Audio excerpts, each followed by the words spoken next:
Muchas gracias. Yo te voy a hablar un poquito devagar para hablar en castellano. No, pero muy bien. ¿Muy bien? Sí, todo se entendió perfecto. Yo quisiera hablar así en portugués. Gracias.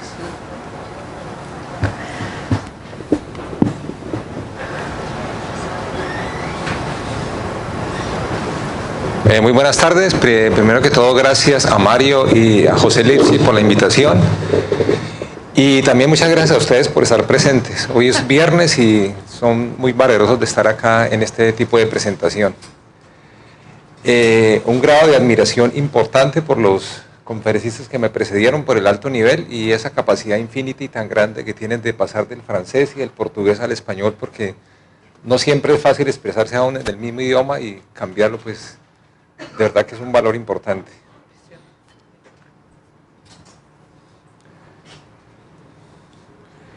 El objetivo central de la actual presentación es hacer un enfoque práctico, y quiero resaltar práctico, de los hallazgos por imagen de las masas no vasculares, y repito no vasculares porque ayer inclusive tuvimos una charla muy interesante sobre anillos vasculares, no me voy a meter con el tema vascular, más frecuentes del mediastino en pediatría, con base en la experiencia de la Fundación Hospital de la Misericordia. Y quiero decir que lo que voy a mostrar no es una experiencia personal, es una experiencia de la institución. Me demoraría mucho dando las gracias a muchas personas que colaboran en esto, mis colegas, los patólogos, no solamente los radiólogos, y por supuesto los pacientes del Hospital de la Misericordia. Le dicen a uno que cuando uno comienza una presentación, con esa misma debe concluir, y con esto parecido voy a concluir. Y lo primero que debo decir es que el mediastino constituye la localización más común de las masas torácicas en pediatría. Sé que muchos de ustedes no hacen radiología pediátrica como forma exclusiva y probablemente hagan más adultos que niños. Y cuando uno trabaja con adultos, pues las masas, cuando uno ve una masa en una radiografía tórax, que usualmente es el examen, más frecuentemente son localizadas en pulmón, pero en pediatría es un concepto inicial que quiero dejar. No voy a hablar de anatomía, ni voy a hablar de mucha semiología, pero comencemos diciendo que la división del mediastino es arbitraria, porque no existe una clara separación entre ellos. Por ejemplo, cuando uno habla de cuello, habla de fascias, y uno con las fascias establece los espacios y claramente los puede definir. En mediastino no pasa lo mismo y hay varias clasificaciones, algunos los dividen en 3, algunos los dividen en 4. No son compartimentos anatómicos reales y, como lo acabo de decir, no hay planos que los separen entre ellos, ni hay fascias, ni claramente definición. Repito, hay varias clasificaciones, algunas que la dividen en 4, algunos en 3. Yo crecí y creo que voy a seguir hablando con mediastino anterior, medio y posterior, porque entre otras es con lo que más me comunico con los cirujanos y los pediatras en general, me entienden más. El espacio prevascular es igual al mediastino anterior. El espacio visceral se parece un poco al mediastino medio, sin embargo incluye la aorta descendente y el esófago, y el espacio prevertebral, que es otra de las clasificaciones, no es tan parecido al mediastino posterior, porque me está excluyendo la aorta descendente y el esófago y algunos nervios. Entonces, repito, la charla va a estar basada más en lo que habitualmente usamos en Colombia, que es mediastino anterior, medio y posterior, y espero que así lo manejen ustedes. Bueno, ¿cómo vamos a detectar la masa? Hay algunos parámetros, y me parece que el más importante es el que aparece arriba, que es el método del centro, de modo tal que en la imagen axial, y es importante, fundamentalmente en la imagen axial, defina dónde está la masa. Si no se puede ayudar con la imagen axial o tiene algunas dificultades, compleméntelo con la imagen coronal o la imagen sagital. Y diga dónde está el epicentro. Es raro que una masa sea exclusiva de un mediastino, pero si no es exclusiva, por lo menos el epicentro o el mayor componente está en alguno de los 3 mediastinos y defínalo como tal. Y luego, con base en su patrón de desplazamiento, que ya lo complementa. Y luego en la columna que está a la derecha, defina qué características tiene la masa, ya sea por escanografía o por resonancia magnética. Y por supuesto el patrón de realce. De modo tal que usted puede ir concluyendo si la lesión es quística, si la lesión es sólida, si tiene grasa, si tiene calcificación, y fíjese que apenas lleva un par de minutos y uno ya puede ir concluyendo más o menos qué tipo de patología es. Entonces, si predomina la grasa, probablemente usted va a pensar en un teratoma. Si tiene quiste, plantee la posibilidad de un quiste pericárdico, un quiste de duplicación. Si tiene calcio, por supuesto, un teratoma. Es raro que los linfomas debuten con una calcificación. Lo vemos con alguna frecuencia en los linfomas tratados o en un cáncer del timo. Y, por supuesto, el patrón de realce con las malformaciones vasculares. No alcancé a quitar la palabra malformaciones con base en la charla que nos habló antes la doctora Fabiola, pero entonces ya sabemos eso. En términos redondos, a mí me gusta redondear las cifras porque se le memorizan a uno más fácil. 40, 20, 40. Eso no es tan cierto, pero es fácil de memorizar. 40% mediastino anterior, 20% mediastino medio y 40% mediastino posterior. Varía un poquito en lactantes. En lactantes varía un poco porque predomina lo que es el componente neuroblastoma y viene a ser bien importante, y a veces la confusión con el timo. Entonces comencemos con las masas del mediastino anterior. Consideremos estas tres más importantes: el agrandamiento benigno del timo, el linfoma y el teratoma. Y vamos concluyendo. Si usted conoce estas tres entidades, ya le pega al 85% de las masas del mediastino anterior en pediatría. Piense esas tres posibilidades, repito: agrandamiento benigno del timo, linfoma y teratoma. Comencemos con el timo. La radiografía que ustedes tienen a su derecha es la radiografía que habitualmente conocemos del timo, un lactante menor, siempre radiografía frontal, AP, y es el pseudotumor más común del mediastino anterior en pediatría. Siempre los bordes son bien definidos, muy importante, no desplaza ni comprime. Hay muchas variantes anatómicas, voy a mostrar algunas más adelante. En los niños lactantes, cuadrilátera; en niños más grandes tiende a ser rectos o cóncavo, y algo muy importante es que nunca hay efecto compresivo. Hay algunas medidas para el recién nacido. Este es un niño que tomaron la radiografía remitido a otra institución, que llegó a nuestro hospital con el diagnóstico de masa. Cuando la radiografía viene de otra institución, por aquello la radiación usualmente no la repetimos. De hecho, esta radiografía técnicamente no es muy adecuada. Llama la atención los signos de aumento del tamaño pulmonar con engrosamiento del intersticio peribronquial por un proceso inflamatorio de la vía aérea. Sin embargo, no nos llamó mucho la atención esta imagen. Claramente queríamos que era un timo, y el siguiente paso como enseñanza es hacer una ecografía, y eso fue lo que pasamos a hacer.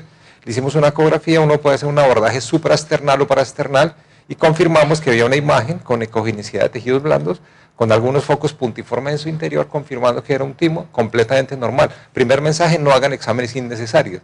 No hay que hacer una escanografía, no hay que hacer una resonancia, y en este caso solucionaba la dificultad. Un par de ejemplos con variantes anatómicas del timo normal, muchas, solamente escogí un par. Fíjense esta imagen con densidad de tejidos blandos paratraqueal derecha. Estaba un poquitico más prominente, pero algo muy importante: la tráquea está en su posición. Eso es muy importante. Si la tráquea está en su posición, subestime la morfología del timo. Si tiene algunas dudas, pase y hágale una ecografía. Vuelvo y lo repito: un acceso supraesternal o paraesternal. Tenemos la imagen del timo aquí claramente, y compárela con la del hígado. Algunos dicen haga eso. Compare la coestructura del timo con la del hígado y sale de cualquier duda que pueda tener. Y por supuesto hay que familiarizarse con la imagen del timo en resonancia. Timo absolutamente normal. Tenemos secuencias axiales en T2, también tenemos secuencia en STIR con la morfología normal del timo como una estructura completamente normal. No olvidemos la hiperplasia del timo. De pronto no la buscamos, no la tenemos en mente. La hiperplasia del timo es el proceso más común de lactante en lactantes. Recordemos que el timo puede disminuir de tamaño hasta en un 40% cuando es sometido a algún grado de estrés, neumonía, alguna infección, y especialmente en el paciente oncológico. Pero cuando el niño se recupera de su enfermedad, el timo vuelve a recuperar su tamaño, o inclusive puede aumentar más, hasta en un 50% de los casos, como un fenómeno fisiológico normal. Este es un ejemplo. Estoy en la radiografía de arriba, la radiografía antes del tratamiento, es completamente normal. Y fíjense cómo posterior al tratamiento hay un agrandamiento benigno del timo. No corresponde a una masa, y es un fenómeno de rebote, como un fenómeno compensatorio para el ejemplo que traigo a continuación. Este es otro ejemplo: una niña más grande, es un varón de 13 años, una niña de 13 años con un diagnóstico de una enfermedad Hodgkin en cuello. En su PET de base tenía el espacio prevascular completamente normal, como pueden apreciar ahí, y fíjense cómo se le hace un PET de control 6 meses después, y hay un agrandamiento benigno del timo como un fenómeno de rebote y de compensación por su recuperación.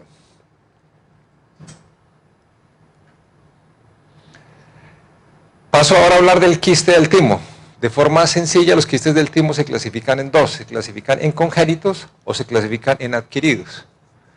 Y es muy fácil, porque la literatura dice, y los pocos que hemos visto, que los congénitos son uniloculares y que los adquiridos son multiloculares. Solamente representa el 1% de las masas de mediastino en pediatría. Este es un ejemplo de una niña de 2 meses que entró a nuestra institución con sintomatología de cianosis e hipotonía. Entonces fíjense el ensanchamiento del mediastino. Yo acá no puedo ver muy bien, espero que ustedes vean allá, pero fíjense cómo la tráquea está desplazada hacia la derecha.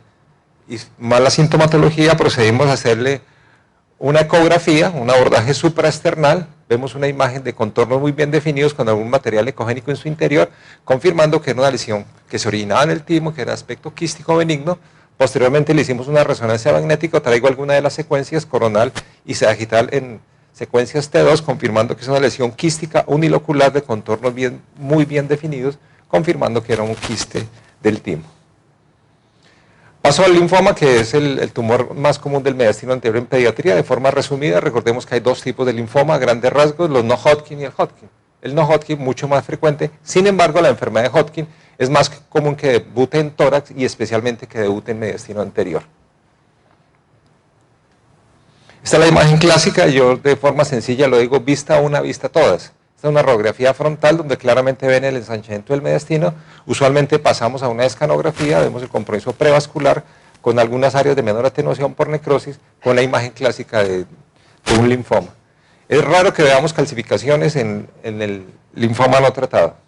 Otro ejemplo, tengo bastantes ejemplos de esto, pero todos son muy parecidos.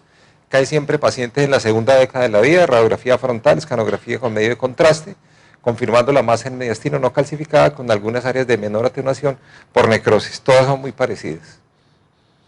Algunos otros ejemplos, un gran ensanchamiento del mediastino, el compromiso iliar, además tenía derrame pleural, el compromiso vascular y el efecto de masa.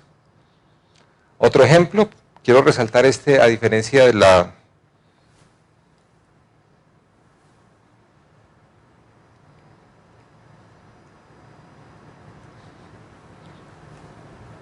A diferencia de los anteriores, la opacidad que veíamos de origen pleural y el engrosamiento de la pleura, el cual lo vemos especialmente en los linfomas no Hodgkin. Y un par de ideas con la enfermedad voluminosa. Dicen que yo hago un diámetro torácico mayor del tórax y la masa del mediastino en un diámetro transverso mayor no debe medir más de un tercio de este. Si mide más de un tercio de este, puede haber un efecto compresivo sobre la vía aérea. Esto es muy importante cuando los inducen para anestesia y para biopsias, por el riesgo de compresión de la vía aérea y muerte. Es un aspecto que hay que tener de forma importante para los anestesiólogos. Otro ejemplo, ya nos hablaron del PET, la imagen en escanografía previa, un gran compromiso del mediastino anterior y medio, y la captación del FDG correspondiente. Paso rápidamente ahora a los tumores de células germinales. Es un grupo heterogéneo, sistémico, me voy a sentar obviamente en los del mediastino. Afectan sobre todo, es la segunda causa más común de mediastino anterior en pediatría. Más o menos representan el 10% de los tumores de mediastino. Tengo un ejemplo de mediastino posterior que casi no lo vemos ahí, y el teratoma por suerte el más frecuente, más o menos el 90% de los casos, segunda década de la vida, y si son voluminosos pueden extenderse al mediastino medio. La clasificación es heterogénea, pero se clasifican en benignos y malignos. Como ya lo dije, los teratomas representan más o menos el 90% de los casos, y los malignos ya sean en componente seminomatoso o los no seminomatosos. El teratoma tiene dos picos de edad, lo vemos entre los grupos de lactantes o en el grupo de la adolescencia, tanto en hombres como en mujeres, la mayoría benignos, por lo general sintomáticos, y los síntomas inespecíficos, tos, dolor torácico, e inclusive en algunos pacientes es un hallazgo incidental y usualmente son grandes masas que debutan en el mediastino. Radiología de los teratomas, quiero resaltarlos porque esto que señalo en esta diapositiva es opuesto a lo de los malignos. El teratoma benigno tiende a ser muy bien circunscrito, heterogéneo por supuesto porque tiene calcio, tiene grasa. No infiltran, sino que comprimen, como que se acomodan en el mediastino, a diferencia de los malignos que infiltran. Vemos calcificaciones hasta en el 40% de los casos, grasa en el 60% de los casos, de manera tal que cuando ustedes vean una masa en mediastino anterior en un adolescente que tiene calcificación, con gran tranquilidad puede decir que se trata de un tumor de células germinales. Este es un ejemplo en la radiografía a la izquierda, ustedes ven una opacidad del emitoras derecho. ¿Por qué puedo creer que está en el mediastino? Porque no hay broncograma aéreo, no está rodeada de pulmón, y veo algo de vasculatura a su alrededor con el signo de la silueta a nivel de la aurícula derecha. En la imagen de escanografía confirmo que es una masa muy bien definida, que tiene calcio, que tiene tejido blando y que tiene grasa, con alguna telectasia a nivel del lóbulo inferior derecho, y en la imagen de la derecha ustedes observan la imagen de patología confirmando que se trata de un teratoma benigno. Este es otro ejemplo muy difícil, pero con el cual aprendimos bastante. Un niño de 16 años con una hemofilia, quien debutó con esta masa en mediastino anterior. Al ser una hemofilia, razonablemente pensamos que se trataba de un pseudotumor hemofílico y como tal se manejó con factor 8 y decíamos pseudotumor hemofílico, pero no mejoraba. Fue una cirugía de mucho riesgo por su antecedente y efectivamente tenía un pseudotumor hemofílico, pero además del pseudotumor hemofílico tenía un teratoma y tenía rasgos de seminoma. Uno no tiende a pensar que un paciente tenga varias cosas, pero bueno, este fue un ejemplo de eso y este niño va bastante bien. Paso a los teratomas malignos, que son la minoría. Voy a mostrar algunos ejemplos.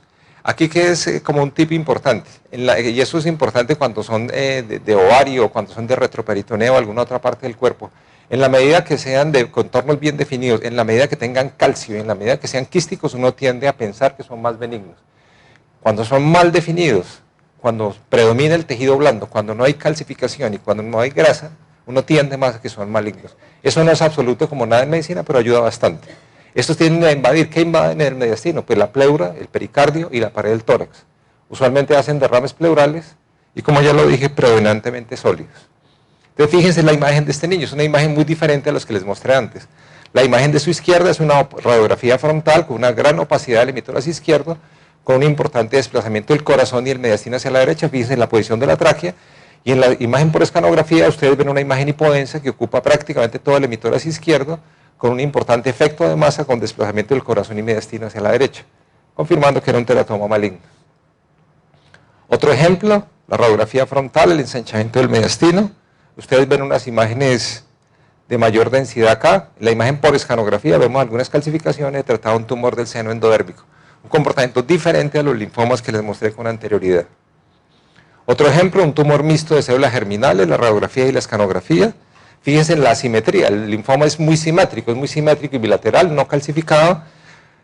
Los tumores de células germinales son asimétricos. En este caso, una masa claramente prevascular, con algunas imágenes puntiformes en su interior, sugiriendo calcificaciones, confirmado como un tumor mixto de células germinales. Otro ejemplo de un tumor mixto de células germinales, la radiografía y la escanografía en ventana para mediastino con reconstrucción coronal, confirmando una masa con densidad de tejidos blandos que ustedes ven acá, de contornos bien definidos, no está rodeada de pulmón, no tiene broncograma aéreo, por lo tanto no está en pulmón. La imagen por escanografía claramente confirma que es una lesión de tejidos blandos sin calcificación, altamente vascularizada, correspondiente a un tumor mixto de células germinales. Otro ejemplo dramático, la imagen por escanografía en corte axial, la imagen en reconstrucción coronal, confirmamos una masa con densidad de tejidos blandos, con grasa, con calcificación, con derrame pleural y con atelectasia, y en la ventana para pulmón múltiples nódulos de diseminación hematógena por enfermedad metastásica, confirmado posteriormente como un coriocarcinoma. Pero no todo lo que da en mediastino anterior ni son linfomas, ni son tumores de células germinales, ni estimo. Cuando ustedes vean una masa en mediastino y el paciente tenga una leucemia, ustedes digan que es una leucemia de células T, le pegan en el 100% de los casos, no es infrecuente. Contamos con la radiografía frontal, la imagen en reconstrucción coronal, el claro ensanchamiento del mediastino que ven acá. Nos llama algo la atención la cardiomegalia, no mencioné la información clínica, es un niño de 11 años con fiebre y además tenía aumento del tamaño testicular. La ecografía no la muestra, pero había una infiltración de los testículos por la leucemia. Y en la reconstrucción coronal claramente vemos la masa en mediastino y el derrame pericárdico. Entonces también para tenerlo en cuenta como diagnósticos diferenciales. Y perdón por la de malformación, pero tengo un par de ejemplos de malformación vascular linfática. Son lesiones congénitas, como ya nos hablaron, benignas, raras. Es infrecuente ver las que debuten en mediastino. Las que vemos la mayoría y vemos bastante son usualmente de extensiones generalmente del cuello hacia el mediastino o desde la axila hacia el cuello. Y ahí están los porcentajes. Más o menos el 5% de los casos compromete mediastino anterior y superior. Son niños pequeños. De esto ya nos han hablado bastante. Este es un ejemplo. Tenemos la radiografía frontal, la escanografía, que no sé por qué la hicieron, la imagen por resonancia magnética en secuencias T2 en sus diferentes reconstrucciones. Si usted mira la radiografía, uno de para atrás, yo digo que uno de para atrás es más inteligente. Ya sabíamos, porque este niño de tan solo 20 días, el diagnóstico fue prenatal y hablaban de una malformación vascular linfática, porque aquí es muy difícil saber que hay algo. Probablemente uno lo interprete que sea como el timo. Pero claramente en la imagen por escanografía y por supuesto por resonancia vemos una lesión de contornos bien definidos con un comportamiento líquido, con algunos delgados septos en su interior, lo cual correspondía a una malformación vascular linfática de quiste grande. Como decían y nos han aclarado varias veces, evitemos el término higroma quístico, preferimos decir malformación vascular de quiste grande. Otro ejemplo, un niño más grande en la radiografía frontal y la reconstrucción coronal, podría ser mal interpretado como una cardiomegalia, pero fíjense que el ángulo carinal es normal. hay un ensanchamiento del mediastino y en la imagen por escanografía claramente vemos una lesión con densidad de tejidos blandos, lo cual correspondía a una malformación vascular linfática. Y hasta el año pasado me habían enseñado a mí en la Junta de Oncología, que es una junta muy clásica, que cáncer del timo no había en pediatría. Me decían, eso era de adultos, no le enseñas a sus residentes que eso no existe. Pero bueno, ya vimos uno y lo puedo mostrar hoy. Es una entidad muy rara, la sintomatología muy dolor torácico, grandes masas usualmente del mediastino, diseminación local y agresiva y de muy mal pronóstico. Este niño tuvo la oportunidad yo de recibir una ecografía, las imágenes no son la cronología, pero la radiografía frontal, ustedes claramente ven un ensanchamiento del mediastino y había una opacidad de origen pleural. Rápidamente el niño lo pasamos a una ecografía y se documentó esta masa que estaba en el mediastino anterior calcificada y la condición clínica del niño inicialmente no permitió hacer un estudio con medio de contraste, pero hicimos un estudio simple donde se confirmaba que había una masa con densidad de tejidos blandos en el mediastino anterior con algunas calcificaciones y un derrame pleural, y si ustedes se fijan bien acá hay un engrosamiento de la pleura. Es un niño de 14 años que venía de la zona rural de Colombia, cerca de Bogotá, y yo razonablemente pensé que era un tumor de célula germinalis maligna. No me llamaba mucho la atención lo de la pleura porque no es habitual que yo lo haya visto con compromiso pleural, porque esto es más de linfomas, pero los linfomas no calcifican. Bueno, resultó ser un carcinoma del timo. Hemos visto uno en una estadística de más o menos 50 años. Paso al mediastino medio. El mediastino medio es el menos frecuente de los tumores de mediastino en pediatría, más o menos el 20% de los casos se ve comprometido. Y es raro que el mediastino medio esté comprometido de forma aislada, usualmente él está comprometido por extensión, ya sea el mediastino anterior o posterior. Pensar que en el mediastino medio malformaciones del desarrollo del intestino, ya sea quiste broncogénico o adenopatías de origen infeccioso o de origen tumoral. Entonces es fácil, si es por adenopatías, piense o es una infección o es un tumor. Si es una infección, piense en tuberculosis, en nuestro medio es relativamente frecuente, histoplasmosis o por metástasis, neuroblastomas, hepatoblastomas o tumores primarios, generalmente linfomas. Entonces este es un ejemplo, es una imagen un poquito vieja, pero la traigo porque usualmente el compromiso del mediastino medio es por compromiso del mediastino anterior, el ensanchamiento del mediastino, un conglomerado ganglionar en mediastino medio con especial compromiso subcarinal, se trataba de un linfoma. Y esta niña también es muy interesante porque esta niña consultó fue por sintomatología neurológica, tenía debilidad en miembros inferiores y yo creo que esta radiografía fue tomada después de la resonancia magnética. Tenía parestesia, entonces se le hizo un estudio de resonancia magnética donde ustedes observan esta lesión paratraqueal derecha, que por supuesto ya la vieron ustedes acá, con extensión a la región paravertebral, con captación del medio de contraste. Después de que se confirmó el diagnóstico, porque se trata de un linfoma, fue que le hicieron el PET, que es la imagen que tienen a su derecha y hacia abajo. Pero lo interesante de este caso era que esta niña, en la columna vertebral, por lo cual, ¿qué fue lo que le generó su sintomatología? Tenía esta masa. Tenemos unas imágenes en T1 simple, T2 y T1 con aplicación de gadolinio, donde ustedes observan esta masa de contornos muy bien definidos de comportamiento hipointenso en las secuencias de T2 con realce con el medio de contraste. Es una masa intrarraquídea, extramedular, extradural. Es un caso raro del linfoma Hodgkin, donde había un compromiso independiente raquídeo y había un compromiso del mediastino.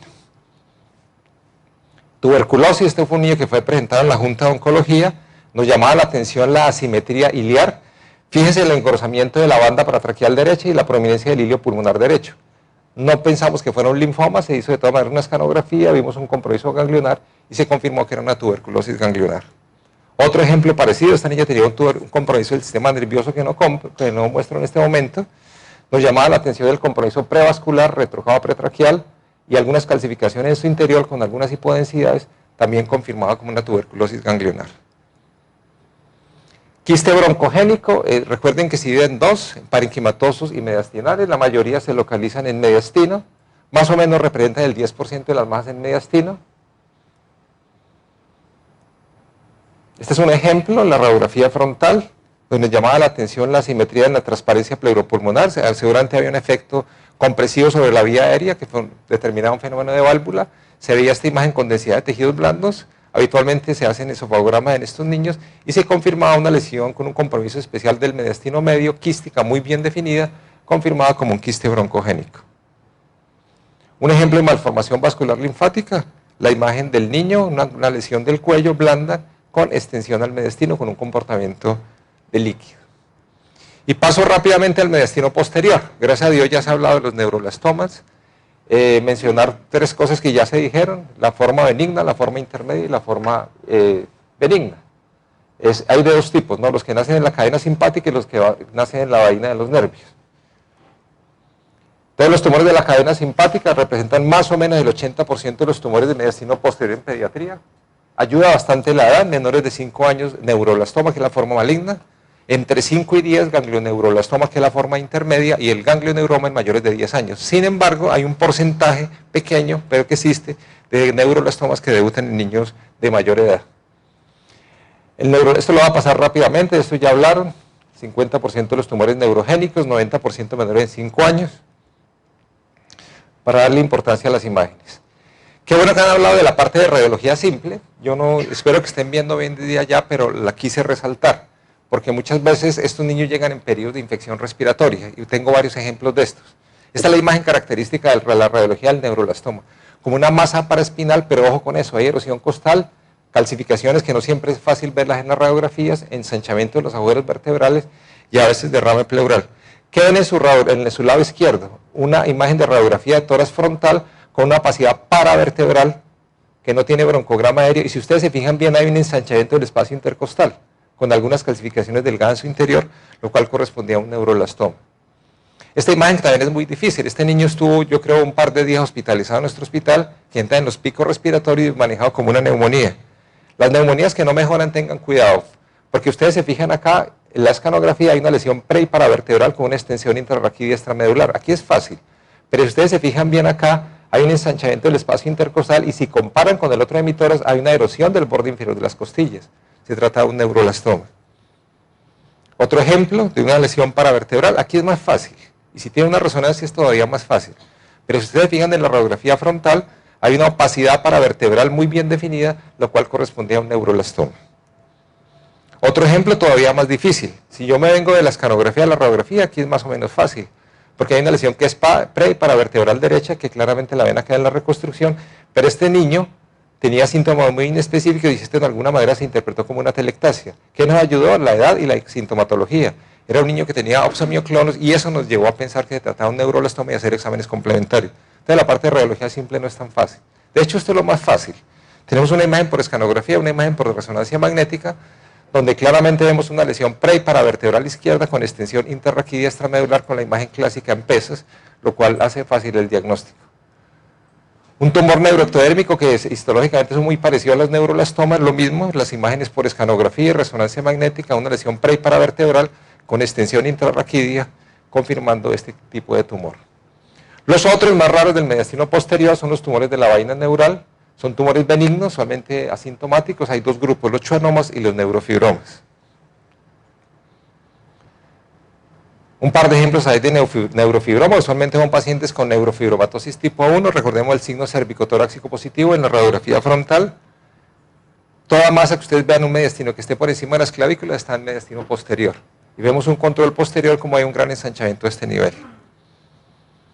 Y este es un caso muy dramático de una niña con una neurofibromatosis. La radiografía podría pasar desapercibida. Ustedes ven esta opacidad acá, y fíjense en las imágenes por resonancia magnética la cantidad de neurofibromas plexiformes que comprometían la región paravertebral, infiltraban los tejidos blandos y se extendían al mediastino posterior. Hay otras masas del mediastino posterior más raras: quistes mediastínicos, quistes de duplicación del esófago, meningoceles, malformaciones vasculares, timo ectópico, etc. Tengo un par de ejemplos: teratomas. Siempre lo quiero mostrar cómo es la historia real. Este es un niño de 4 meses que venía manejado en otra institución como una neumonía recibida antibióticos. Ustedes ven una opacidad en la base del hemitórax derecho, y el niño no mejoraba, por lo cual lo remitieron. En la escanografía es más fácil, porque en la escanografía ven una masa con una densidad líquida, grasa y calcificación. Aquí es más fácil decir que se trataba de un teratoma. Entonces recordemos que más o menos entre el 6 y el 8% de los tumores células germinales comprometen el mediastino posterior. Y con alguna frecuencia vemos tumores miofibroblásticos inflamatorios, el que antes se llamaba el pseudotumor inflamatorio. De ese solamente cuento con una radiografía de tórax, donde hay una gran masa del mediastino posterior. Los hemos visto en varias partes del cuerpo, en órbita, en mesenterio y en diferentes partes. Concluyo, sé que es mucha información, demasiada, pero es como una Un resumen de lo que vemos con más frecuencia en nuestro hospital. Primer conclusión, el mediastino constituye la localización más común de las masas torácicas en pediatría. Y a pesar de que hay mucha información, recuerden eso, que entre el linfoma, el neuroblastoma, el teratoma y los quistes de duplicación constituyen el 90% de las masas de medicina en pediatría. O sea que si ustedes aprenden eso, le van a pegar al 90% de los diagnósticos de tumores de mediastino en pediatría. El conocimiento y las características del radiólogo y el comportamiento de la lesión ayudan, por supuesto, de una forma significativa al diagnóstico. Entonces, ¿qué debe hacer el radiólogo? Primero vea la masa porque es muy grave si no la ve. Verla. Definir su localización o al menos su epicentro, mediastino anterior, medio y posterior y caracterizarla. Si tiene líquido, si tiene grasa, si tiene calcio y de un diagnóstico apropiado. Al menos uno o dos diagnósticos diferenciales, por favor, lo más razonable posible. No se extienda mucho. Me gusta esta imagen, para terminar. Primero, detecte la normalidad. Segundo, detecte la localización de la lesión. Determine el compromiso de estructuras adyacentes y plantee un par de diagnósticos diferenciales. De modo tal que con base a la edad, con base a los síntomas, con base a la localización, con base a los componentes y con base a la estructura, usted debe ser muy acertado en el diagnóstico de los tumores de mediastino en pediatría. Es complejo, es extenso, pero con un uso racional de las imágenes creo que podemos ser bien acertados. Repito, recuerde la información clínica, siempre la radiografía. Primero una buena información clínica, siempre una historia clínica, un examen físico, una radiografía frontal. En un lactante con un timo prominente es suficiente una ecografía. Por favor, no hagan escanografías, no hagan resonancia magnética. En mediastino medio y anterior, algunos prefieren el TAC, algunos prefieren la resonancia. Yo me siento más cómodo con la escanografía. Definitivamente en mediastino posterior, resonancia magnética. Evite exámenes innecesarios y de alto costo. Una bibliografía muy corta, no hablé mucho del hospital ni de la Universidad Nacional, la universidad pública más grande del país, tiene 8 sedes, la sede más importante está en Bogotá, donde está la Facultad de Medicina. Y este es el hospital donde trabajo hace un poco más de 25 años, es el hospital infantil más grande del país, aproximadamente en este momento tenemos 500 camas pediátricas, es exclusivo infantil, atendemos desde los recién nacidos hasta los 17 años y 11 meses. Es un convenio que lleva más de 100 años, van los residentes de radiología, por supuesto, de la Universidad Nacional y de 7 escuelas privadas de Bogotá que ofrecen el posgrado en pediatría. Y hace 4 años comenzamos el posgrado en radiología pediátrica. Para Colombia se ofrece para radiólogos con un entrenamiento de 1 año y medio. Espero que cuando vayan a Bogotá nos visiten. Muchas gracias.